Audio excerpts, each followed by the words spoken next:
Hello friends, I am C Vardhaman. ध्यान से सुनना जितने भी सी एंटर वाले स्टूडेंट हैं। बहुत सारे स्टूडेंट का एक मैसेज आ रहा था मेरे को कि सर एक वीडियो बना के ये बता दो कि टैक्सेशन के पेपर में क्या मिस्टेक्स नहीं करनी है, क्योंकि बहुत सारी मिस्टेक्स मैंने ऑब्जर्व करी है स्टूडेंट्स की, जिसके कारण इंस्टीट्यूट बहुत मार्क्स काटती है स्टूडेंट के और कहीं ना कहीं वो 30-39 और उस लाइन में रह जाते हैं या तो कोई एग्जाम्शन से रुक जाता है। तो मैं आपको सर ये वीडियो में पूरा बताने वाला हूँ कि क्या गलतियाँ नहीं करना है पेपर में, क्योंकि दिस इज़ वेरी इंपॉर्टेंट। आप ये समझो सर, पूरी प्रिपरेशंस हो गई, सब कुछ हो गया, बट अगर हम एग्जाम्स में ये गलतियाँ कर रहे हैं जिससे इंस्टीट्यूट मार्क्स काट रही है तो सेंस नहीं बनेगा सर। तो फिर सेंस ही नहीं बना। तो इसलिए ध्यान से सुनना, पेशेंटली सुनना, काम को लेकर सुनना। मैं आपको एक एक सीक्वेंस में चलता हूँ। पहले बात करते हैं सर इनकम टैक्स में एमसीक्यूज केस सिनेरियोज की। पहली चीज जो स्टूडेंट इसमें गलती कर रहे हैं, मैं नहीं, ऐसा इंस्टीट्यूट बोलती है सर कि एमसीक्यू और केस सिनेरियोज में हम इजी देंगे, बट बात ये होगी कि हम उसमें ना छोटे छोटे पॉइंट्स में घुमाएंगे। आपको छोटे छोटे पॉइंट्स होंगे जो ट्रिकी होंगे, जहां पर हम घुमा सकते हैं। तो जब भी कोई स्टूडेंट एमसीक्यूज और केस सिनेरियोज पढ़ता है तो वो ये चीज का ध्यान रखे कि वहां पर छोटी चीजों का ध्यान दे। वो ऐसा ना करे कि आखिरी के हड़बड़ी में 10 मिनट में एमसीक्यू कुछ भी टिक किया तो उसमें उसके गलती होने के बहुत स्कोप। ये चाहे इनकम टैक्स हो चाहे जीएसटी हो, दोनों के एमसीक्यू और केस सिनेरियो की कहानी है जो आपको समझना होगा। और ये स्टूडेंट गलती करते हैं, जैसे बहुत सारे स्टूडेंट थे लास्ट टाइम एमसीक्यूज में, वो सीजीएसटी एसजीएसटी ईच नहीं पढ़े थे, वहां पर गलती हुई। छोटी छोटी बातों पे गलतियां होती हैं, तो आपको वो छोटी छोटी चीजें ध्यान रखनी होगी एमसीक्यू केस सिनेरियो में। इसीलिए मैंने जब पेपर पैटर्न की जो वीडियो समझाई थी, 15 मिनट्स में पेपर पैटर्न क्या अटेंड करना है, तो उसमें मैंने एमसीक्यू और केस सिनेरियो को प्रायोरिटी दी थी, क्योंकि अच्छे खासा मार्क्स स्कोरिंग है। 30 मार्क्स का रहता है सर। 30 में से 20-25 भी किसका बनता है, तो बहुत सपोर्ट मिलता है इनकम टैक्स के बाकी पेपर्स में। आइए बात समझ। अब बात करते हैं सर इनकम टैक्स का डिस्क्रिप्टिव क्वेश्चन। डिस्क्रिप्टिव में जो पहला क्वेश्चन है, जो टोटल इनकम का क्वेश्चन होता है, वहां पर एक स्टूडेंट की सबसे बड़ी मिस्टेक, एक स्टूडेंट अपन ये नहीं समझ पाता है कई बार स्टूडेंट कि सर वो टोटल इनकम के क्वेश्चन में हमें कैसे करना है, क्या करना है। पहली चीज, कभी भी अगर हो सके तो क्वेश्चन देख के अगर समझ आ रहा हो तो हेड सीक्वेंस में, ना समझ आ रहा हो कोई बात नहीं, हेड सीक्वेंस में ना भी हो तो आप शॉर्ट फॉर्म्स यूज ना करें। सबसे बड़ी गलती जो मेरे को लगता है स्टूडेंट की हो रही है, वो सबसे बड़ी गलती है, जो क्वेश्चन में सेंटेंस देता है आप उस क्वेश्चन के सेंटेंस को चेंज कर देते हो। जैसे मान लो एग्जाम्पल आपको दिया हुआ सर, होनारियम पे टू द गेस्ट एंकर, ठीक है। तो अगर आपने इसको क्या किया, जब आंसर लिखा तो सिर्फ होनारियम लिख दिया, तो ऐसे मार्क्स नहीं मिलते, ऐसे मार्क्स वो काट देते।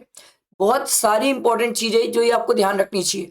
आपको जो एग्जाम में सेंटेंस दिया क्वेश्चन में, सेंटेंस वही रखो, सेंटेंस चेंज मत करो। आपको अगर कोई चीज एक्सप्लेन करना है तो वो जब आप सेंटेंस का ट्रीटमेंट कर रहे हो तो ब्रैकेट में बाजू में एक्सप्लेन कर सकते हो या वर्किंग नोट में नीचे जाके एक्सप्लेन कर सकते हो। Working note are very important. इसीलिए टैक्स के पेपर में स्टार्टिंग में लिखा हुआ रहता है sir, all the working note should be forming part of your answer. Students क्या कर रहे हैं, वर्किंग नोट्स नहीं देते, बट कई सारे स्टूडेंट का कहना ही है सर वर्किंग नोट देने जाते हैं तो टाइम शॉर्ट हो जाते हैं।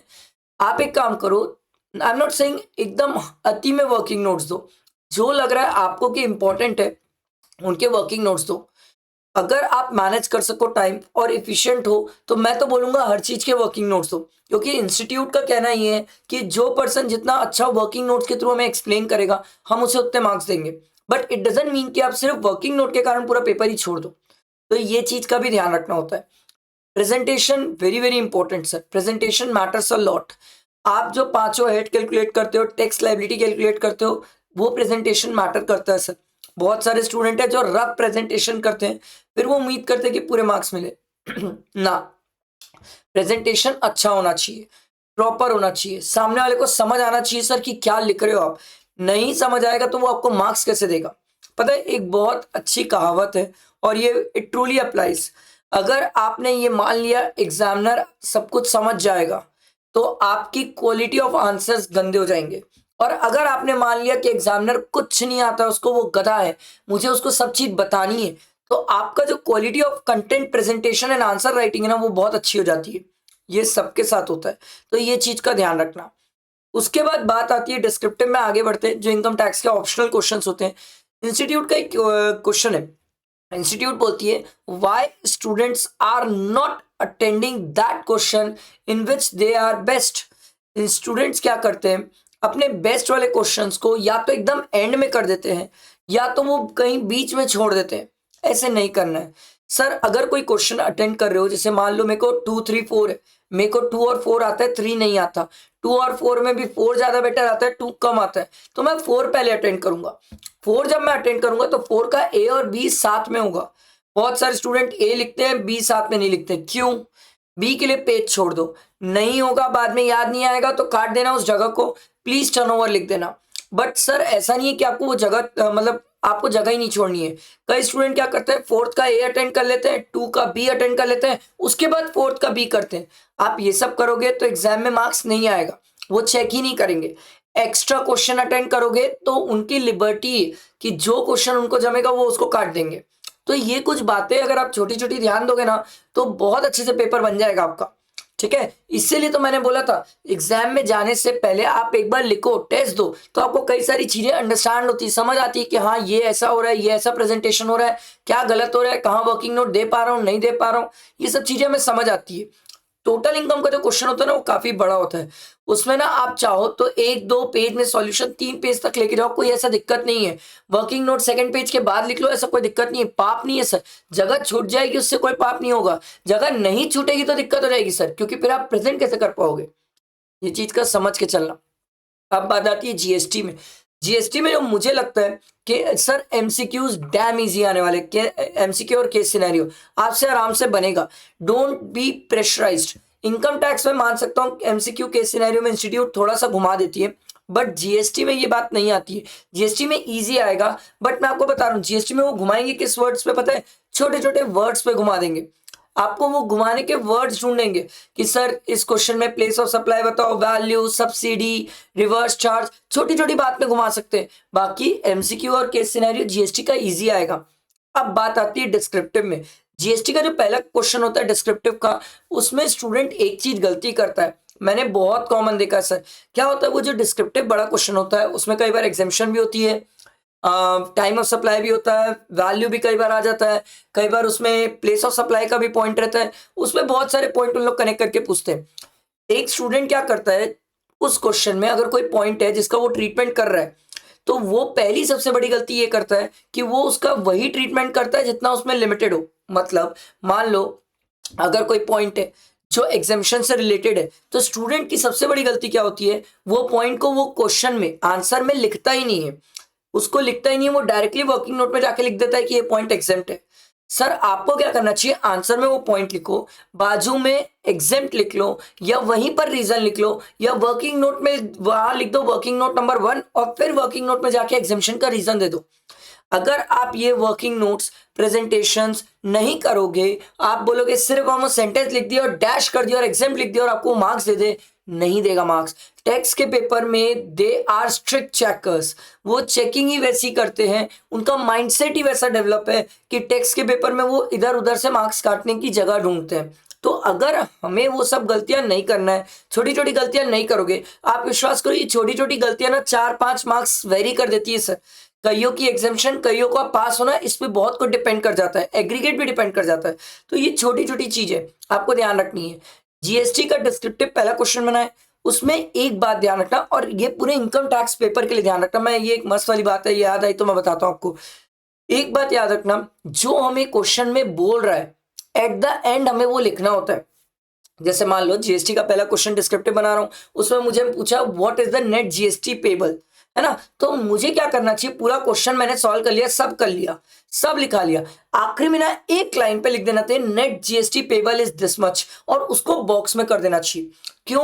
क्योंकि मैं एग्जामिनर को ये बताना चाहता हूं, भाई सुन, तेरे पास अगर पूरा टाइम नहीं है ना, तू इस लाइन को पढ़ और अगर आंसर दिख रहा है, मैचिंग कर रहा है, तो पूरा मार्क्स दे दे, नहीं तो तू ऊपर के बेसिस में स्टेप मार्किंग दे दे। स्टेप मार्किंग मिलती है पेपर्स में सर, टैक्स के पेपर में स्टेप मार्किंग नहीं देंगे तो बैंड बच जाएगी स्टूडेंट्स की। ठीक वैसे ही अगर कोई स्टूडेंट रेसिडेंशियल स्टेटस का क्वेश्चन सॉल्व कर रहा है और उसके आगे उसमें इनकम भी दी हुई है कि कौन सी टैक्सेबल है कौन सी नहीं है, तो ये ध्यान रखना, जब आप उसका रेसिडेंशियल स्टेटस निकाल लेते हो तो वो रेसिडेंशियल स्टेटस जो लिखे उसको बॉक्स में करो, कुछ तो करो, दिखाओ तो सही कि वो आदमी कहाँ है, क्या है, रेसिडेंट नॉन रेसिडेंट। आप क्या करते हो, सेंटेंस के फॉर्म में लिख देते हो, छोड़ देते हो, आगे बढ़ जाते हो, उसकी इनकम निकाल देते हो। सर आप एक बात बताओ, अब आप एग्जामिनर को बोलते हो कि तू ढूंढ, तू मेहनत कर, कहां पर है वो चीज, ये सही नहीं है। आप एग्जामिनर से मेहनत मत कराओ, जितनी कम मेहनत आप एग्जामिनर से कराओगे उतने ज्यादा मार्क्स आपके बनेंगे। ये छोटी छोटी बातें आपको ध्यान रखनी होगी, ठीक है। फिर बात आगे, जीएसटी में और भी क्वेश्चंस होते हैं जो बाकी क्वेश्चंस आप अटेंड करते हो। जीएसटी में आप एक बात ध्यान रखना, बाकी जो क्वेश्चंस अटेंड करते हो, बहुत सारे स्टूडेंट्स के डाउट थे, सर क्या सेक्शंस लिखना कंपलसरी है? नो, आता है तो लिखो, नहीं आता मत लिखो, एज पर द प्रोविजंस लिख लो सर चलेगा, as per the relevant law लिख लो चलेगा, गलत सेक्शन तो बिल्कुल भी मत कोट करना, ये सबसे इंपॉर्टेंट। जीएसटी में कई बार आपको थियोरेटिकल क्वेश्चन दिखते हैं, इनकम टैक्स में तो कम ही दिखते हैं। जीएसटी में क्या होता है, अकाउंट्स एंड रिकॉर्ड्स हो जाता है, प्लेस ऑफ सप्लाई कई बार थियोरेटिकल क्वेश्चन हो जाते हैं, थियोरेटिकल क्वेश्चन दिखते हैं जीएसटी में, तो सेक्शन याद तो लिखना, नहीं याद तो मत लिखना, बिना सेक्शंस के चल सकते हो। बट बहुत सारे स्टूडेंट क्या करते हैं, सेक्शन नहीं लिखते हैं, वो लॉ भी नहीं लिखते, मतलब प्रोविजन भी नहीं लिखते, सीधा कंक्लूजन लिख देते हैं कि इसका ये प्लेस ऑफ सप्लाई होगा। अच्छा, एग्जामिनर पूछता है भाई ये प्लेस ऑफ सप्लाई तेरे को कैसे पता चला? बोले वो मेरे के मन के अंदर की बात है, मैं तेरे को क्यों बताऊं? तो वो भी यही बोलता है, मार्क्स भी मेरे अंदर की बात है, मैं तेरे को क्यों दूं? आप ऐसा नहीं कर सकते ना सर। आप कोई चीज बता रहे हो, कोई चीज का ट्रीटमेंट कर रहे हो, तो उसका कोई तो प्रोविजन होगा। मैं अगर किसी को सेक्शन 54 में एग्जेम्पशन दे रहा हूं, घर के बदले घर, अबे तो कुछ तो होगा जिसके बेसिस में मैंने ये बोला। तो मैंने बताया ना कि भैया मैं as per section 54 of the income tax act, where 1% मतलब एक पर्सन अगर घर बेच के घर खरीदता है तो मैं एग्जेम्पशन दे सकता हूं उसको। तो बताओ तो सही एग्जामिनर को। आप लोग क्या करते हो, कैपिटल गेन का क्वेश्चन भक्क से एग्जेम्पशन दे देते हो, कुछ मेंशन ही नहीं करते हो कहां से, क्या, किस लिए, क्यों, कुछ नहीं, और सोचते हो मार्क्स दे दे। इसीलिए इंस्टीट्यूट आपको हर बार पेपर की स्टार्टिंग में बताती है, all the working note should be forming part of your answer. लिखो, बताओ। सेट ऑन सेट ऑफ में स्टूडेंट्स की गलती, वो आईएचबी के लॉस को सैलरी से एडजस्ट कर दिया, किया सही किया, गलत नहीं किया।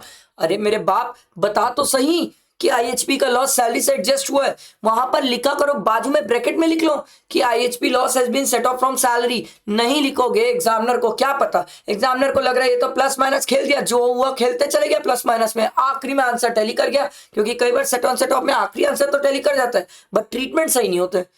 लिखो ना भाई। आप ये भी लिखो कि balance loss to be carry forward, लिखा करो। यही तो वर्किंग नोट है, यही प्रेजेंटेशन है, यही इंपॉर्टेंट है।